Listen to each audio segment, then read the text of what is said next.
sí, sí, no. Bueno, vamos a hacer el módulo 3 con respecto a la tarea restante. Podemos decir en este tiempo, a ver, cuánto Dios nos ha estado hablando a través de estos cursos de misión y todo lo que hemos ido, inclusive en lo personal, ido aprendiendo, ido leyendo, conociendo distintas experiencias. Podemos decir que tenemos medianamente un conocimiento sobre lo que es hacer misiones, sobre lo que es ir a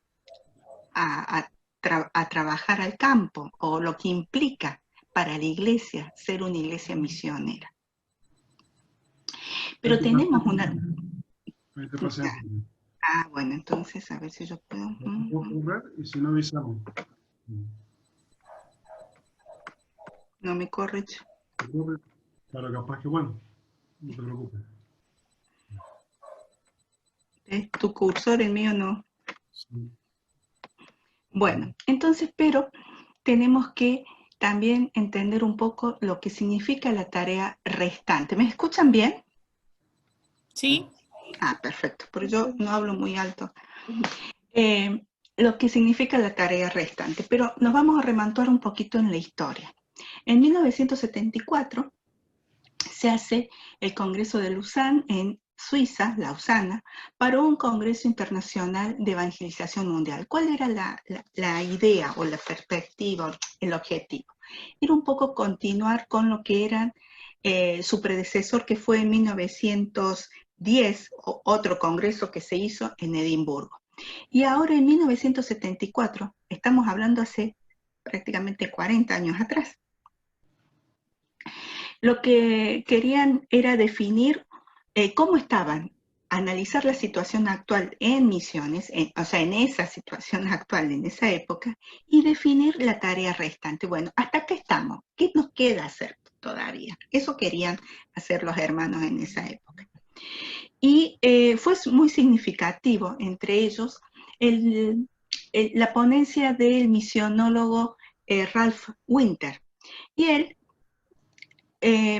él define muy bien lo que significa lo que es la tarea restante en términos de concepción bíblica de naciones. Y él definió, o mejor dicho, hizo entender lo que el término de los no alcanzados, o la gente no alcanzada. Él la definió como gente escondida, gente no alcanzada. Y probó concluyentemente cuál era la necesidad crucial en la evangelización mundial.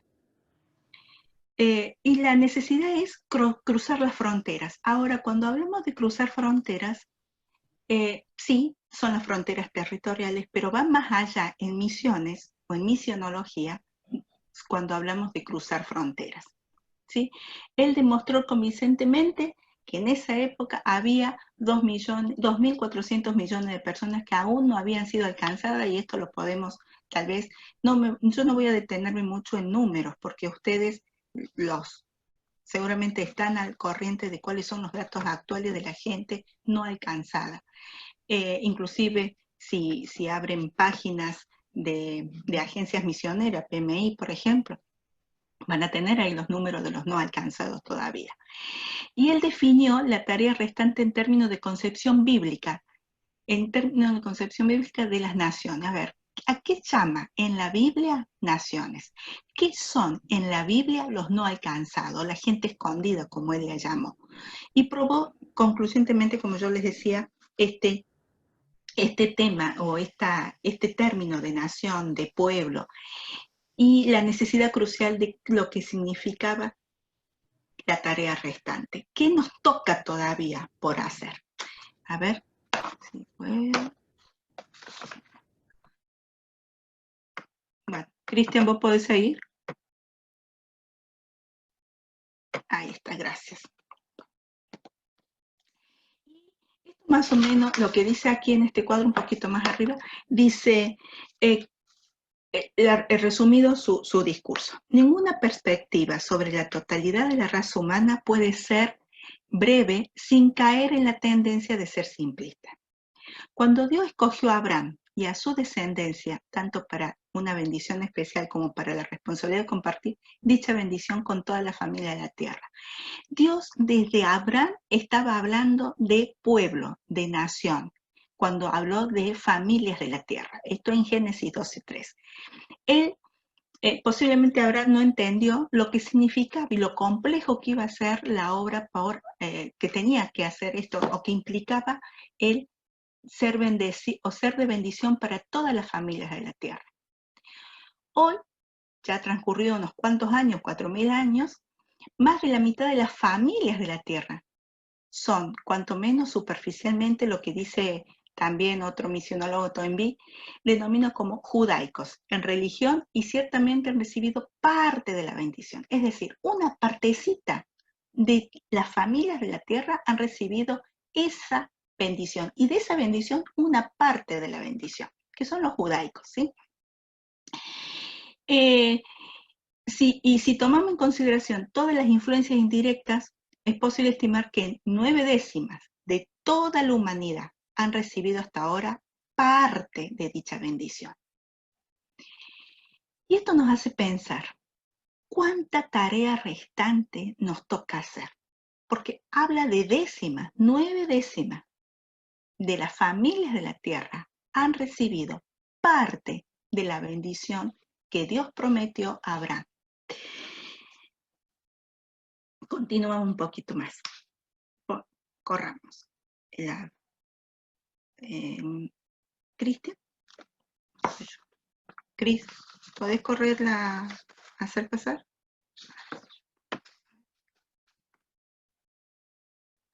Ahí parece que estoy yo haciéndolo. No sé. Bueno, a ver si lo yo. No. Ya vamos a hablar de qué son las naciones y los países.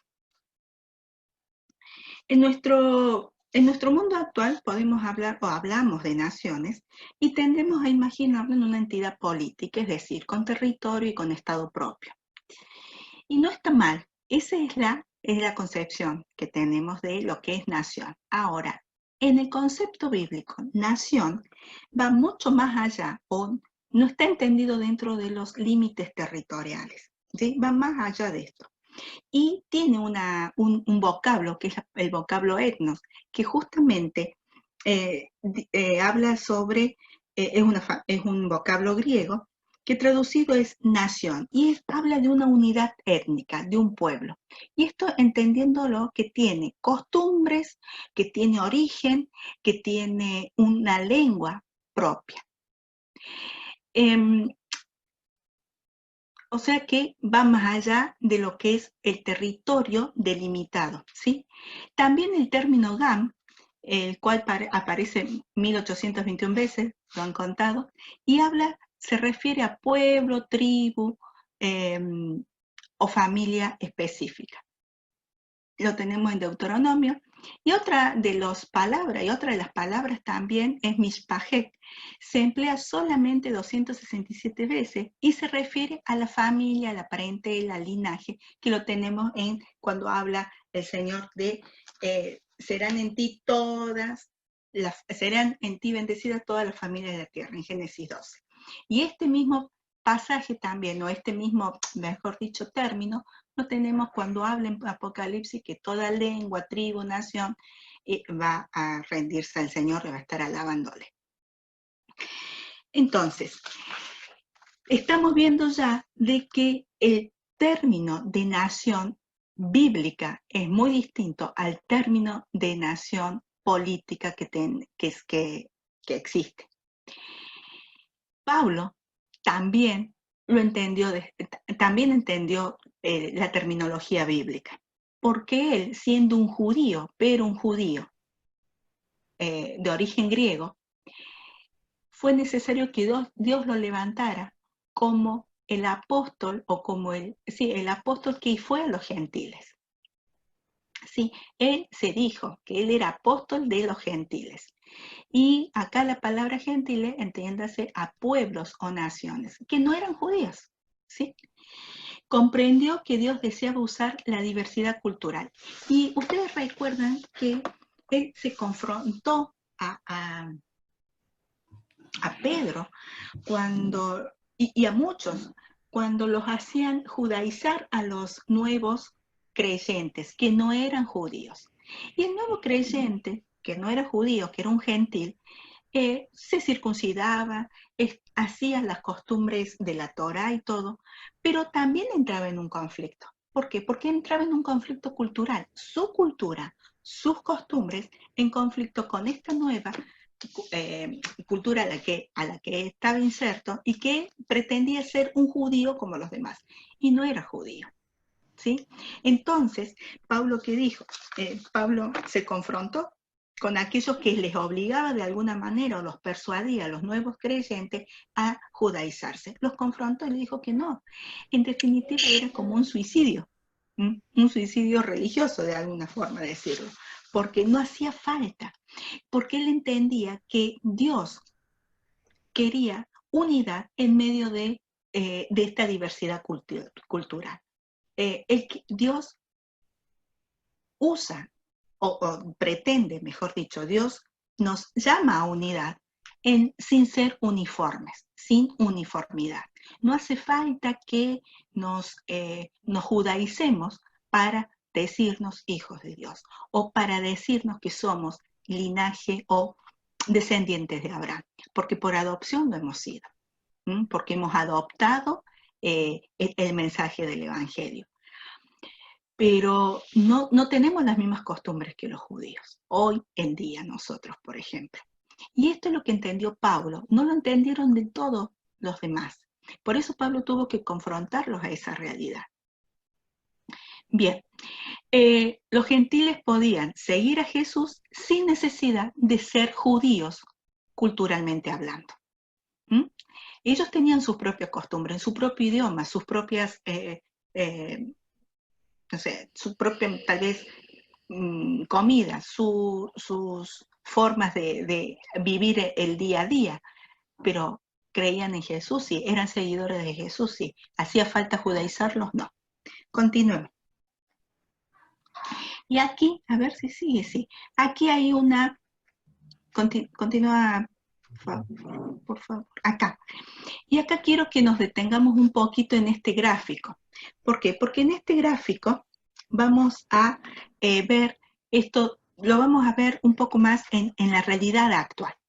Ustedes ven ahí dos grandes esferas. ¿Sí? Dos grandes esferas. La nación bíblica están insertas en las grandes esferas, porque la nación bíblica tiene lenguaje, tiene raza, cultura, religión, vocación comunes. Y dentro de un territorio, dentro de un país políticamente hablando, podemos tener varias naciones. A ver, ejemplo. Nosotros en nuestra Argentina se le dice que es el crisol de razas. ¿Por qué? Porque vinieron un montón de inmigrantes y se han formado colectividades. Y ellos y hasta el día de hoy, tenemos la colectividad alemana, la bielorrusa, la polaca, la judía, y ellos han mantenido sus costumbres, han mantenido su idioma, han mantenido su música, han mantenido sus comidas. Ahora, ¿son argentinos? Y sí, porque han adquirido la ciudadanía argentina y sus descendientes han nacido acá, son argentinos, pero hasta los mismos descendientes han continuado con sus propias culturas y con esa riqueza cultural que trajeron sus antepasados. Entonces, dentro de una nación secular, ahí lo dice secular, de una nación política, encontramos que hay muchas naciones desde el punto de vista bíblico. La nación gitana, la de los gitanos, por ejemplo, están en todas partes, pero ellos continúan con sus costumbres, con su idioma. Yo pensaba, por ejemplo, en España.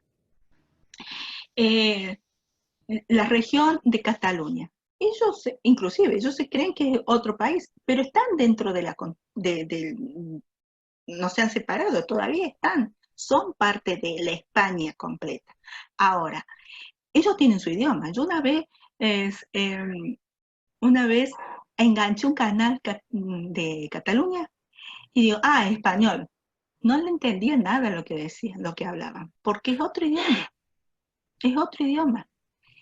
Pero ¿Tienen un origen español? Sí. Ahora vemos que dentro de las naciones bíblicas hay fronteras que no se definen, ¿sí? Las cuales, ¿qué se definen? Lo define el lenguaje, la cultura, la religión, la vocación, la raza. ¿Está? La nación secular sí está definido políticamente. Hay límites, hay leyes que nos definen. Pero la nación bíblica no tienen ese tipo de determinación. ¿Me van siguiendo? Súbame un dedito, me van entendiendo, no sé. Bien, continuemos. Muy bien. Entonces, mirando al mundo desde este concepto de pueblo, es no solamente bíblico, sino también estratégico. El concepto de pueblo de la Biblia o el concepto de pueblo bíblico es muy estratégico si nos ponemos a pensar. ¿Por qué? Porque es la forma que nosotros podemos llegar a otras culturas y ser y establecer, estableciéndonos como misioneros transculturales.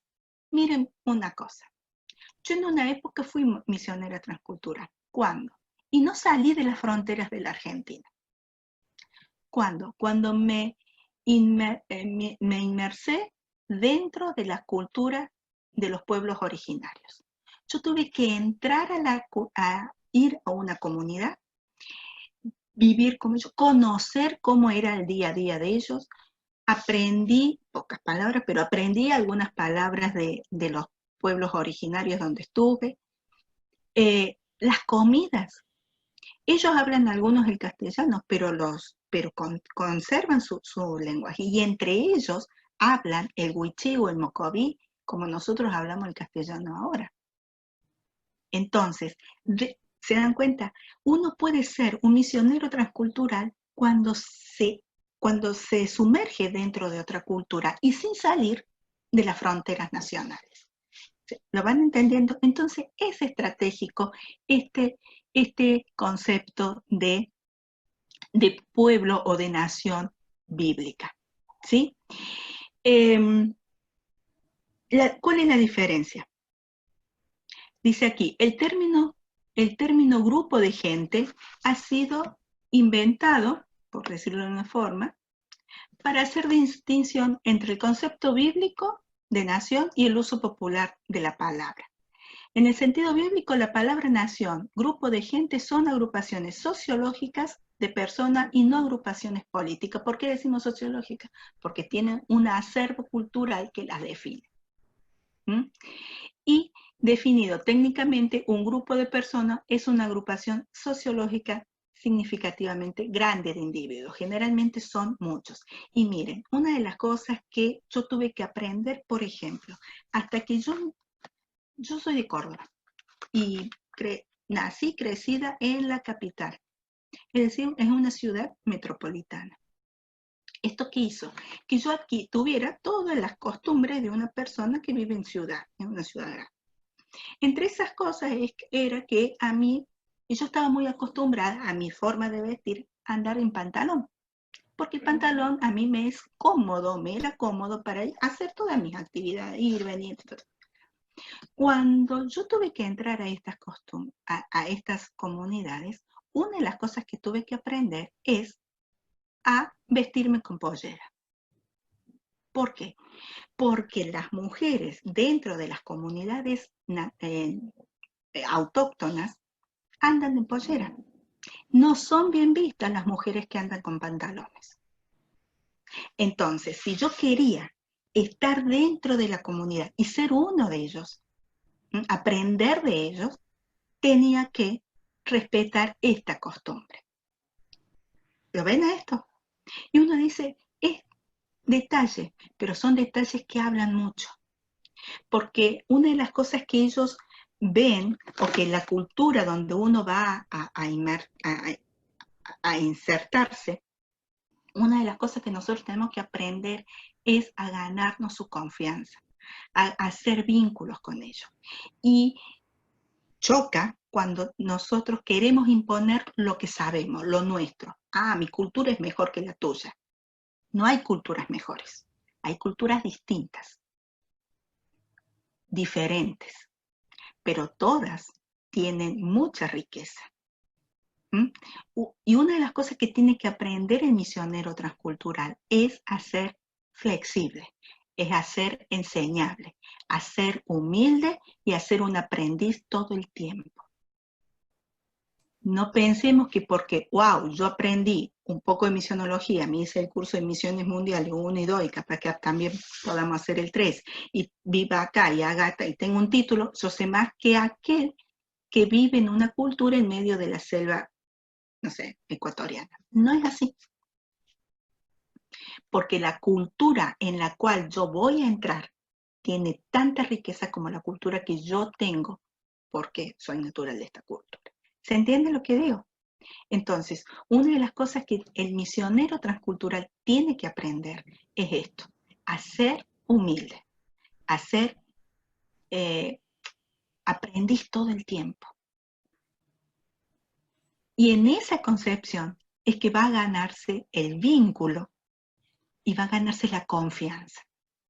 En los pueblos nativos hay algo importante. Nosotros tenemos que aprender a entrar en confianza con el cacique. Porque una vez que el cacique entendió el mensaje y se convirtió, ¿saben qué? Se convierte toda la comunidad. Porque él tiene palabra de autoridad con respecto a los demás. ¿Sí? Entonces, otra de las cosas que me pasó, por ejemplo, yo estaba dando clase en una escuela en Río Cuarto, otra ciudad importante aquí en Argentina, y estaba dando clase en una escuela, y una de mis compañeras iba a una iglesia y nos cuenta que había un grupo de gitanos y iban las mujeres a la iglesia, los varones no, porque también está esa es otra de las barreras, ¿no? En algunos casos, el varón, la mujer, etc. Y me decía, pobres, son mujeres, van con sus hijas, sus hijos chiquitos, pero no saben leer, no saben leer, no pueden seguir el mensaje, no pueden leer, hacer la lectura de la palabra. Y me dice, ¿qué te parece, Gloria, si les enseñamos a leer? Y yo sabía no sé si conocen el método de Alfalit, que se enseña a leer con la Biblia. Entonces yo tenía los materiales e hicimos eso. Entonces la iglesia nos prestaba en la semana una de las aulas de la escuela bíblica, y las mujeres, estas gitanas, iban con sus hijas y con sus niñitos y aprendieron a leer a través Alfalit, así se llama, estoy leyendo el chat. Y así aprendieron a leer con este método, que es aprender a leer con la Biblia. Una mujer grande. Y ellas, tal fue el vínculo y que tuvimos, que un día nos invitaron a tomar el té a su casa. Y eso también fue en pleno Río Cuarto, casa preciosa. Ni una silla había, ni una mesa, sí, pero ni una silla. Todo eran alfombra y almohadones preciosos. Ahí nos sentamos a tomar el té con ellos, té riquísimo el té que hacen los gitanos, no es el tecito que tenemos acá, que yo recién me hice un té, de saquito, no, un té con menta, le ponen fruta, exquisito es el té. Esas son las cosas que tenemos que aprender. En otros lados, por ejemplo, el aprender a ver, en nuestra cultura sería muy maleducado que cuando invitamos a alguien, al terminar la comida, nos eructe. Decimos, ay, qué gente irrespetuosa. Pero en otras culturas, cuando se acaba de comer, los comensales eructan. Y porque eso es una manifestación de decir, estoy satisfecho, me gustó la comida, y la gente no lo va a hacer no se va a sentir ofendida. En nuestra cultura, o sea, a mí sí, pero si yo voy a esos lugares, tengo que aprender eructar. ¿Se dan cuenta? Nos tenemos que sacar esta cosa de que soy así y se tienen que aguantar como soy. Cuando yo voy a otro lado, tengo que aprender a ser como el otro. Porque no importan las formas. ¿Qué es lo que importa? Es transmitir el mensaje. Y si yo me pongo, digamos, en terco, en necio, en que yo soy así, soy piedra de tropiezo para que el reino de Dios sea extendido aquí en la tierra. Bueno, sigamos. Bueno, y acá están las misiones regulares y misiones, es un poco lo que yo les estaba diciendo recién. Misiones regulares y misiones pioneras. Ven, hay dos grandes esferas, que serían las mega esferas, le vamos a decir, la musulmana y de los chinos Han. Podríamos decir que en China todos los chinos son chinos Han, pero no es así. Es más, el gobierno de la República Popular de China quisiera que todos sean así ellos buscan la unidad y que todo sea uniforme y que nadie le diga lo contrario, que no haya diferencias. Pero dentro de la República Popular de China hay un montón de naciones. Hay un montón de naciones.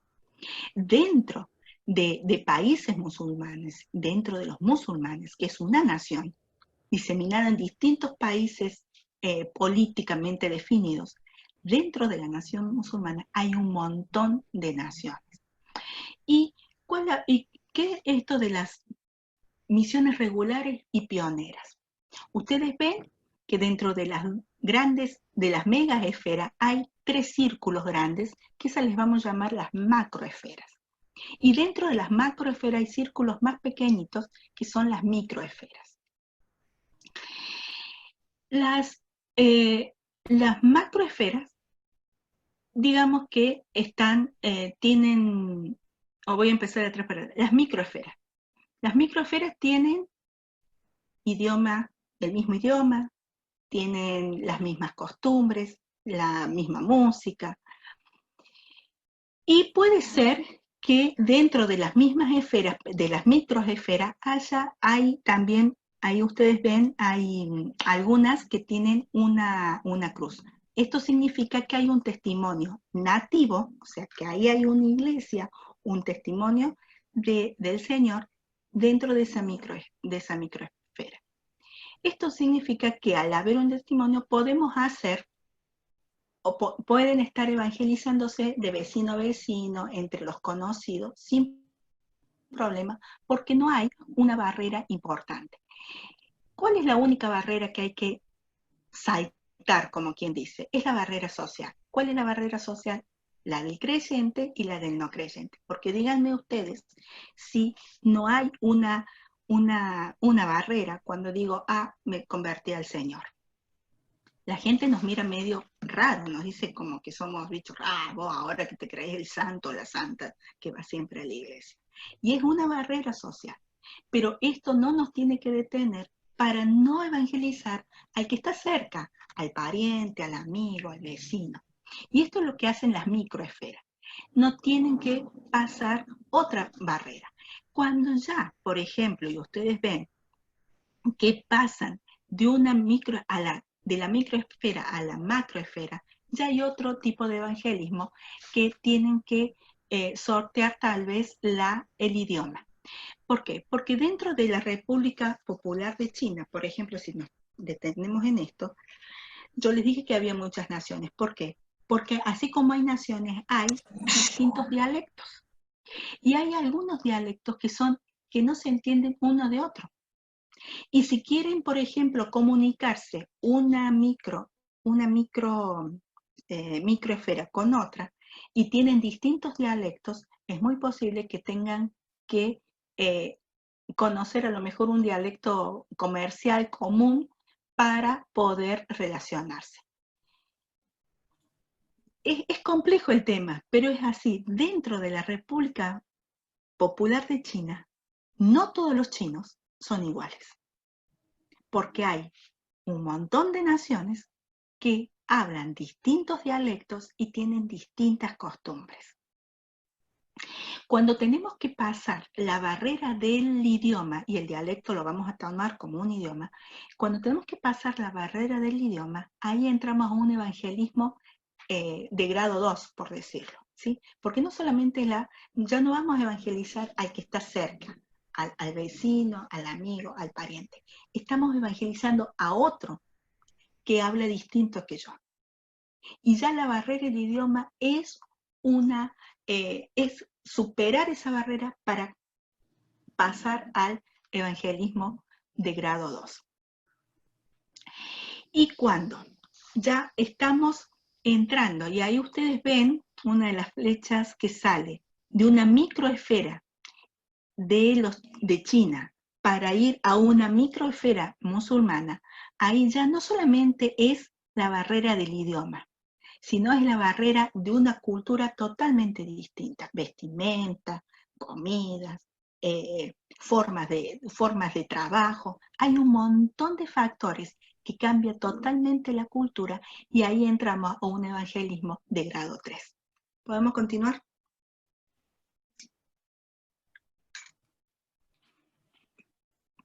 Y ahí, aquí está explicado ese gráfico. Tenemos las dos megaesferas, la musulmana y la china. La megaesfera son los bloques culturales formados por macros y mini esferas, son las grandes, o sea, dentro de los grandes están los macro y las mini. La macroesfera es el grupo cultural de sociedades que tienen ciertas semejanzas culturales. Por ejemplo, puede ser tal vez, qué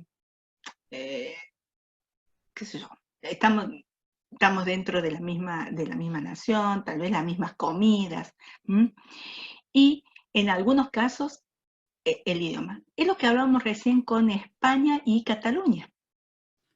Tienen un origen, un mismo origen, una historia en común, y las mini esferas representan grupos que hablan diferentes dialectos, bueno, ahí habla cantoneses, hablando de la nación china, ininteligibles entre sí. Y después, aquí abajo, habla del tipo de evangelismo que tenemos que usar, depende si estamos en una o en otra de las esferas.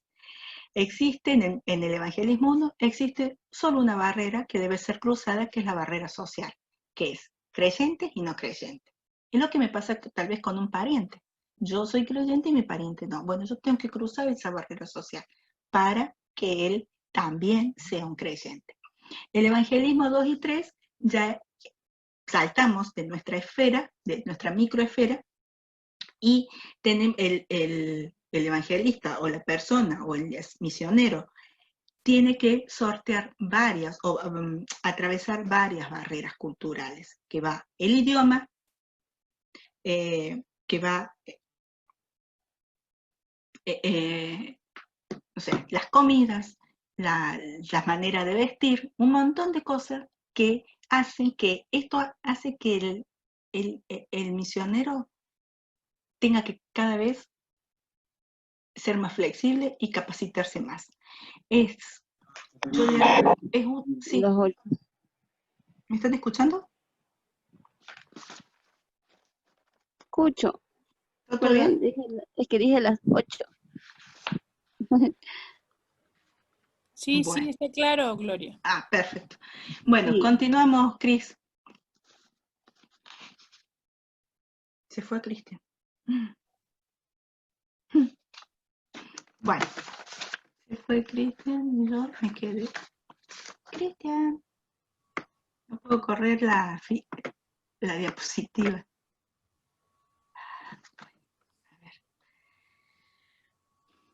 Hermana, una pregunta. Usted mencionó como un plan para enseñar a leer con la Biblia. ¿Cómo se llamaba eso? Alfa-Lit. Alfa-Lit. Ya. Ahí está, Alfa-Lit. Gracias. Bueno, vamos a ir. Cristian, ¿podés correr? Por favor, gracias. Bueno, acá está el gráfico de que yo les explicaba hace un ratito, de que ahí viene el misionero, el atleta aguerrido, con su evangelio, y tiene que ir sorteando distintas barreras. Depende a en qué cultura va a ir a evangelizar. ¿Mm? Está lindo este gráfico, a mí me gustó porque se grafica, se visualiza lo que la parte teórica. Pasamos, Cris, ya lo había explicado, para no perder más el tiempo. Bueno, y aquí vemos lo que es misiones y evangelismo.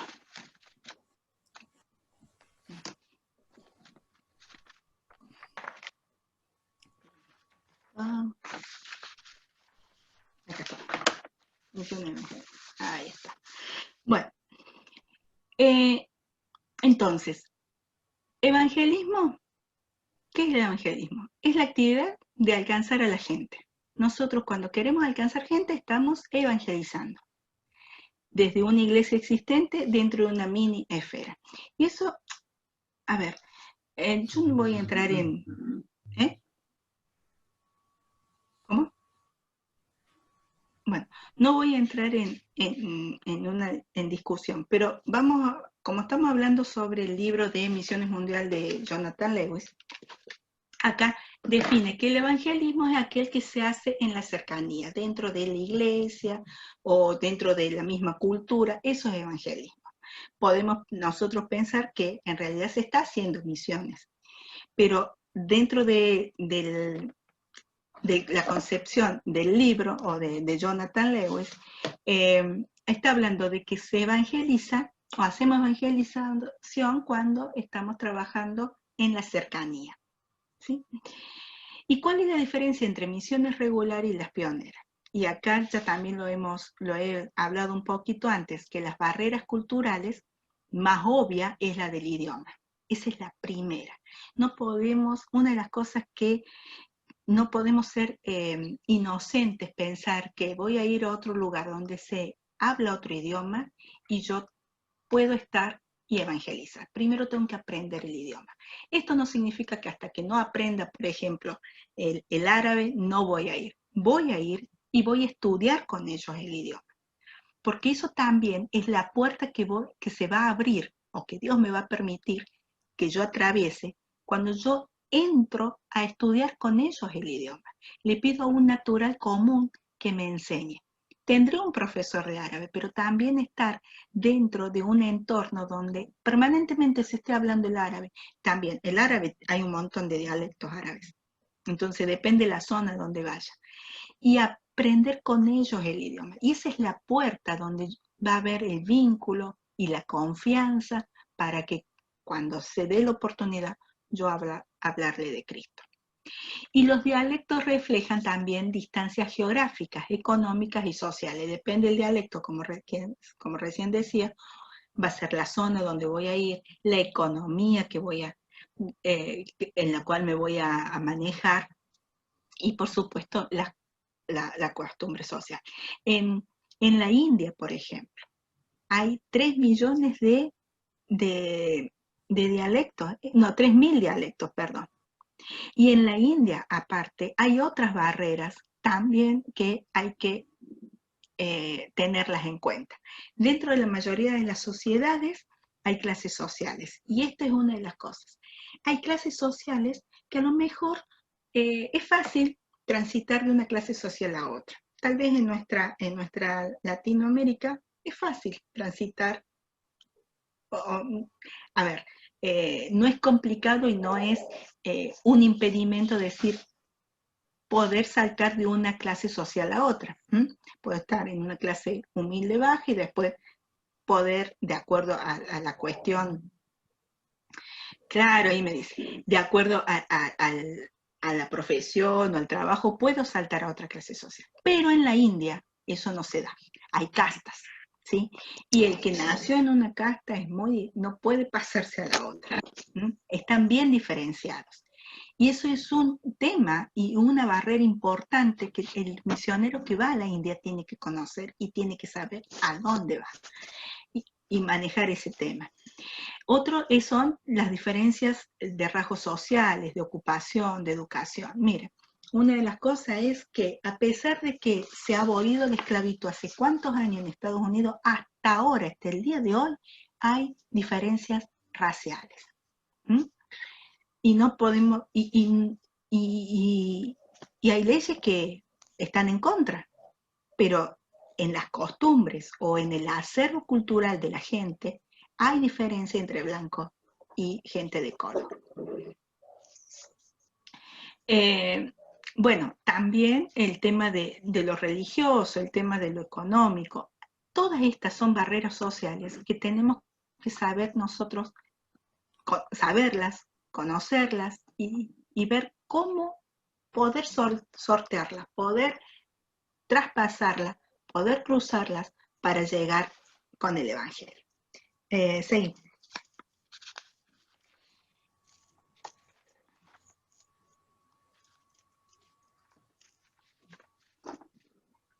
Bien, las rivalidades y los prejuicios. Las barreras que impiden que se esparce el Evangelio de una cultura a otra son muchas, y como recién hablan, son complejas. Las más significativas son las que determinadas por los factores lingüísticos, el idioma, y lo sociológico, como hablábamos de las castas. Pero hay otras, como hablaba recién, otros factores que de tipo racial, como pasa en Estados Unidos, como pasa también en Sudáfrica. El apartheid ya no existe, ¿no? Se acabó, y sin embargo todavía hay explotación, ¿sí? Y esto es lo que tenemos que entender cuando leemos Hechos 1:8. Pasaje muy conocido, lo sabemos de memoria, lo venimos repitiendo en cada vez que hablamos de misiones, y es lo que el Señor nos quiso hacer entender cuando Él nos dijo, y seréis testigos, no con enfrente, así puedo leer bien acá de mi Biblia, pero recibiréis poder cuando haya venido sobre vosotros el Espíritu Santo, y me seréis testigo en Jerusalén, en toda Judea, en Samaria y hasta lo último de la tierra. ¿Por qué? Porque era el momento conocido en esa época para los discípulos, ¿verdad? El momento conocido, el tiempo conocido, o sea, su tiempo histórico. ¿Qué conocían? Jerusalén. Su cultura judía era su centro. Eso era lo cercano. Evangelismo 1, ¿sí? Pero había otros judíos que eran los judíos marginados, los samaritanos. Y había un gran distanciamiento entre judíos y samaritanos. De hecho, a los samaritanos, ¿quién va? Va Felipe, vemos en Hechos 8. Y Felipe, si bien era un judío, pero era un judío de origen helénico, no era un judío nato, un judío de los judíos de pura cepa, como por decirlo de alguna forma, era de los judíos helénicos.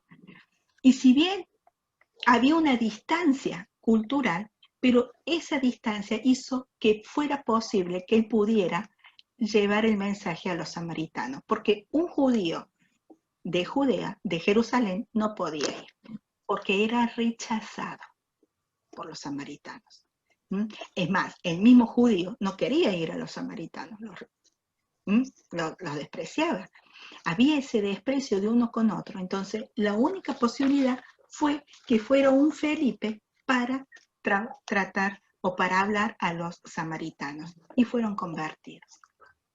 Ahora, lo mismo pasó con los gentiles y hasta lo último de la tierra. ¿A quién mandó el Señor? A Pablo. Pablo era un judío, pero también era griego. Y al tener esa cultura griega, esa cultura griega, esa educación griega, él pudo y fue apóstol de gentiles. Él pudo ir a los gentiles. Y así, ¿por qué no pudo ir Pedro? Porque Pedro era judío nato, ¿sí? Y no iba a ser aceptado, al abrir su boca nadie le iba a creer, pero sí lo fue Pablo. Entonces, ahí vemos que el evangelismo transcultural trae estas cosas. Podemos estar distanciados culturalmente, pero si una de las barreras es lo social, es la discriminación racial, hay otras, eso nos ayuda a acortar las distancias. Seguimos. Y acá hay un gráfico que también nos ayuda un poco. Por ejemplo, miren ustedes en cuanto a las distancias culturales. Cada rectángulo sería una esfera, ¿sí? Y el norteamericano, el coreano, supongamos un misionero norteamericano coreano, tiene que sortear el Evangelismo 3 y el 2 para llegar a un quichua montañés, aquel que vive en las montañas de Perú. ¿Por qué? Porque tiene que sortear idioma y tiene que sortear cultura y tiene que sortear un montón de otras barreras. Ahora, los quichuas asimilados son aquellos que son mestizos, los que por distintas razones salieron de la montaña, se fueron a la ciudad, se mezclaron, se mestimizaron y miren ustedes, acá también podemos tener una barrera, porque el mestizo es rechazado por el quechua nato. Entonces, el mestizo le va a ser más difícil ir al quechua nato y no tanto al norteamericano. O sea, ¿qué es esto? Este análisis tenemos que saber y conocerlo. ¿Qué conviene? Que vaya el norteamericano y sí. ¿Sabe por qué? Porque aunque tengan que sortear muchas barreras, va a ser aceptado. Y no el quechua, que es mestizo, porque no es aceptado por su trasfondo racial, no es aceptado por el quechua. Montañas. ¿Está? ¿Se entendió? ¿No se entiende? Díganme, por favor, porque yo no los veo todos. ¿Van entendiendo? Ah, perfecto. Gracias. Seguimos. Está clarito, Gloria. Muy linda la explicación. Gracias, María Elena. Vos me querés mucho. Sigamos. ¿Se te cortó la luz, Cris? ¿Cristian? Parece que se cortó la luz. Bueno.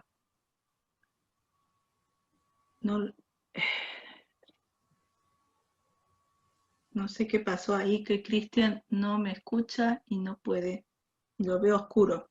Parece que se le cortó la luz en su casa. No. O se cortó la luz porque está la imagen oscura, ¿bien? Bueno, pero vamos a... Sí, se le cortó la luz. Ahora yo soy, parece... A ver si yo puedo...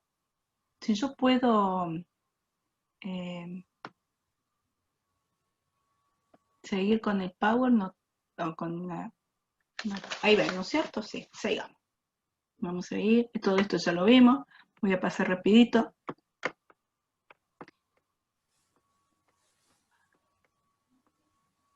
Acá estábamos, ¿no es cierto? Aquí estamos. Bien. ¿Y cuál es la prioridad? Entonces, de esta tarea restante. La prioridad es que, como siempre, hacemos hincapié en que tenemos que estar ansiosos de abandonar nuestra seguridad, nuestra familiaridad, nuestra zona de confort.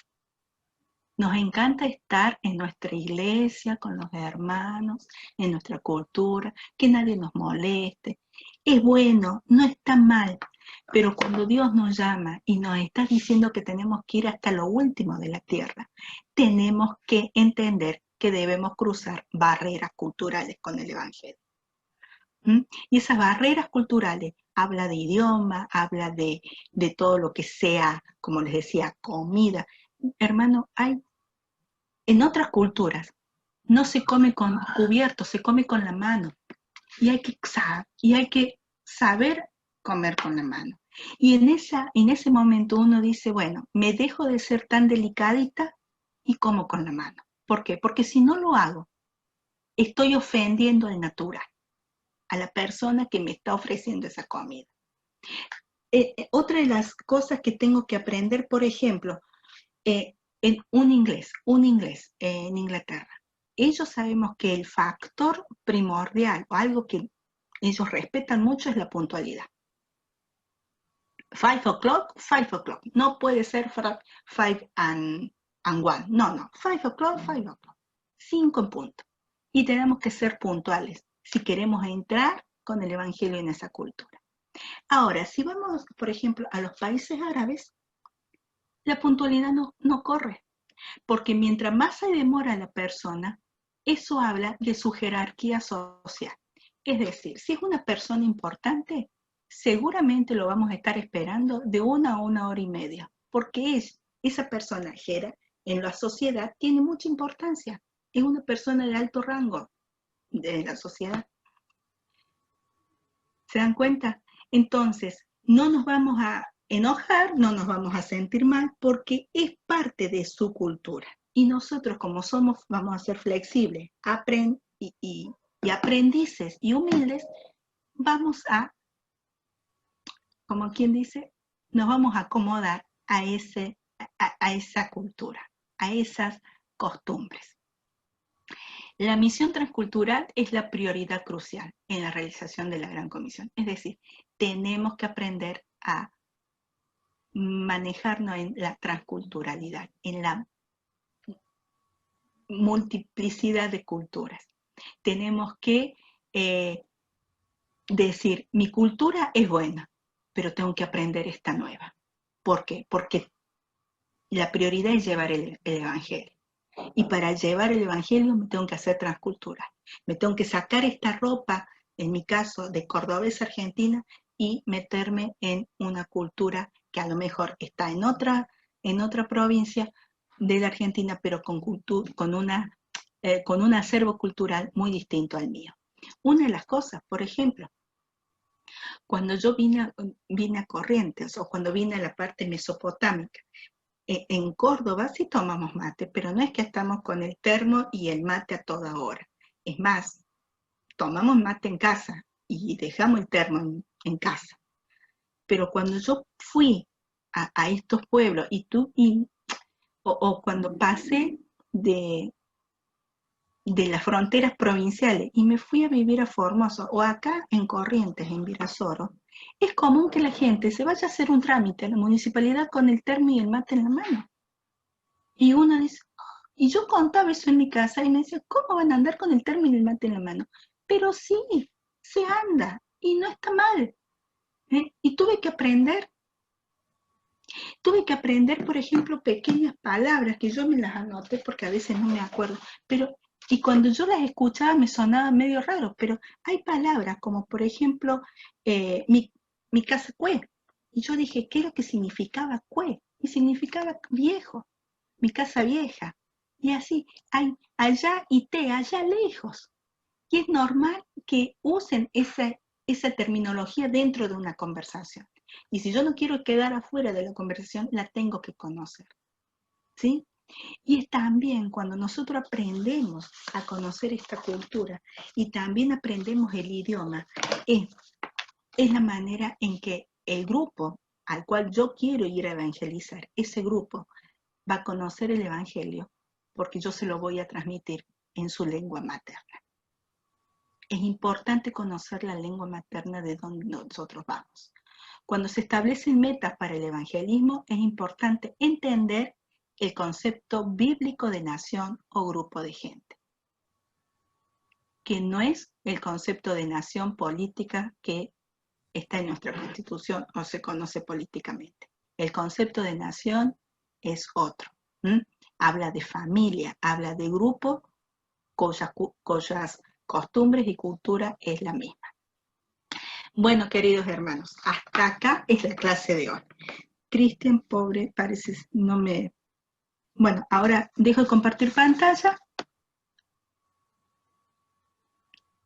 y ustedes, si quieren, pueden habilitar sus micrófonos, pueden hacer algún comentario, pregunta y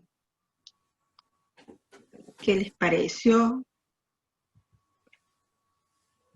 Gloria cortó la luz acá.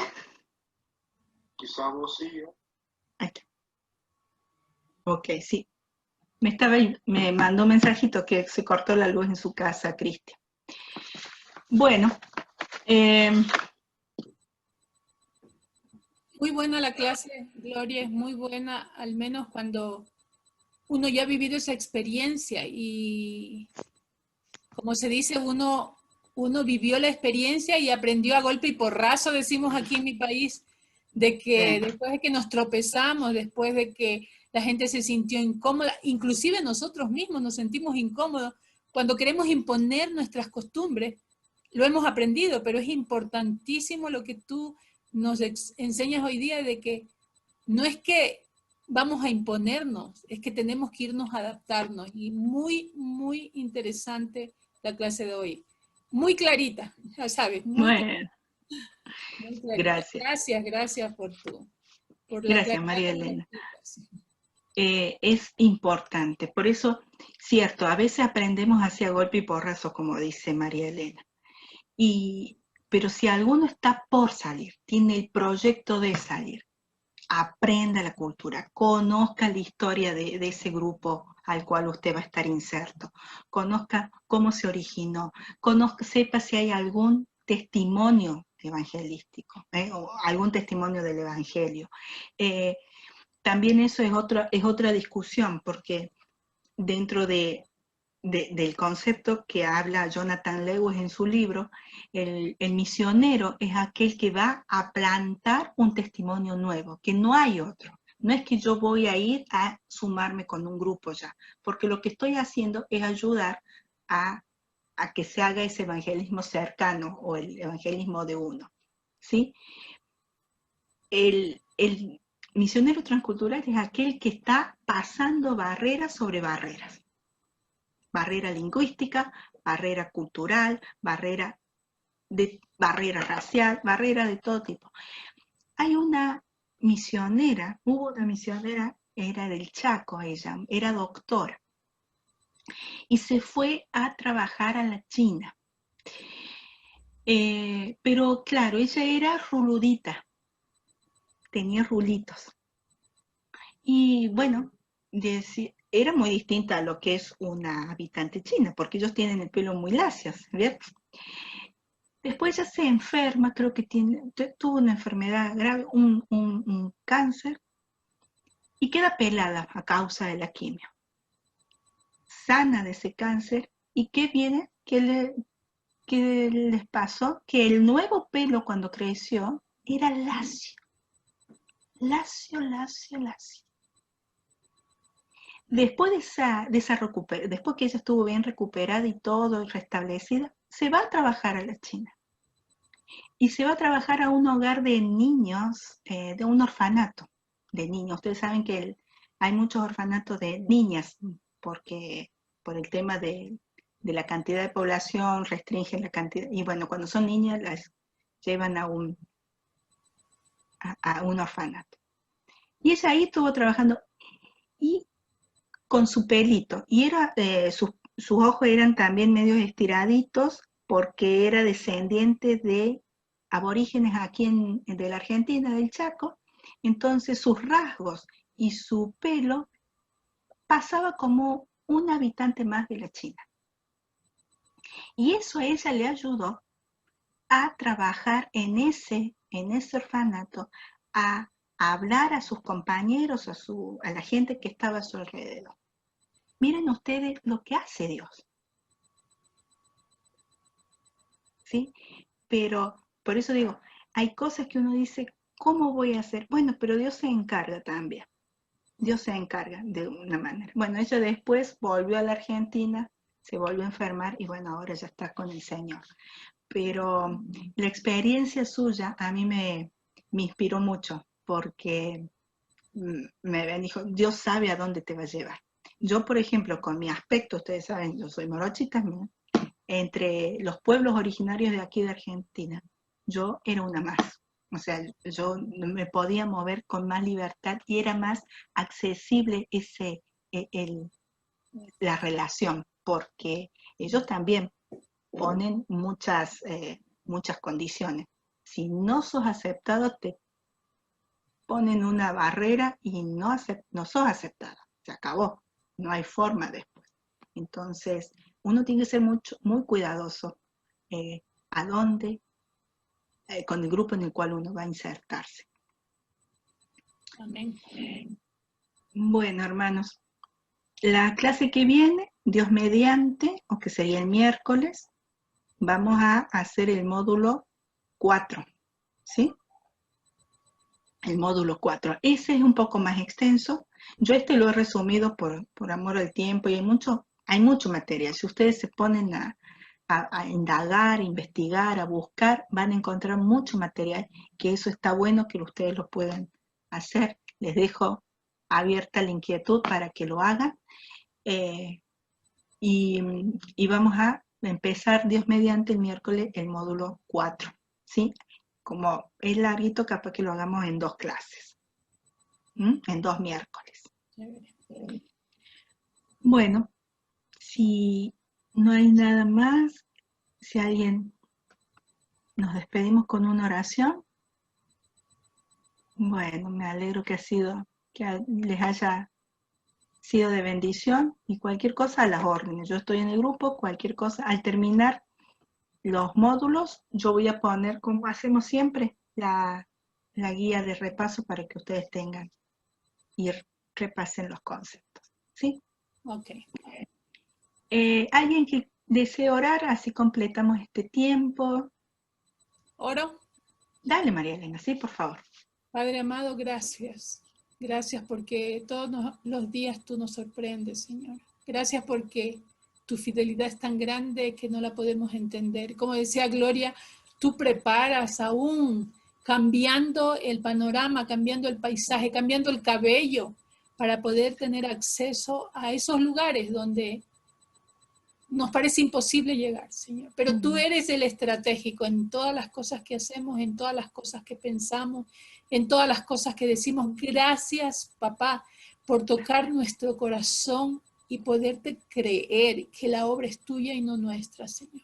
Amén. Que solamente tenemos que disponernos a creerte, a entenderte y a conocerte más y más cada día, porque en la medida que te conocemos podemos aplicar esas estrategias que tú preparas para nuestra vida.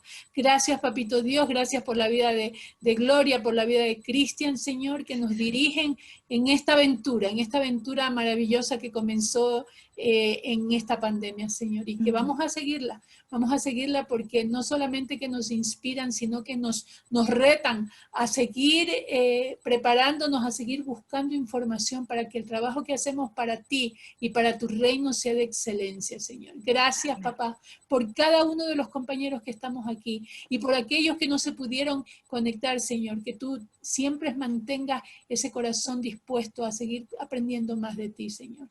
Te pedimos que te quedes con nosotros, Señor. Nos vemos en 8 días con el grupo que estamos aquí, pero queremos que te quedes con nosotros, que sigas hablándonos, Señor, que sigas guiándonos. Todo esto te lo agradecemos en el nombre del Padre, del Hijo y del Espíritu Santo. Amén y amén. Amén, Señor. Amén. Amén. Bueno, hermanos, un abrazo a la distancia. Dios les bendiga, cuídense mucho. Un gusto. Muchas gracias. Nos vemos. Gracias, bendiciones. Bendiciones, Dios les bendiga. Gracias, bendiciones. Bendiciones, Dios les bendiga.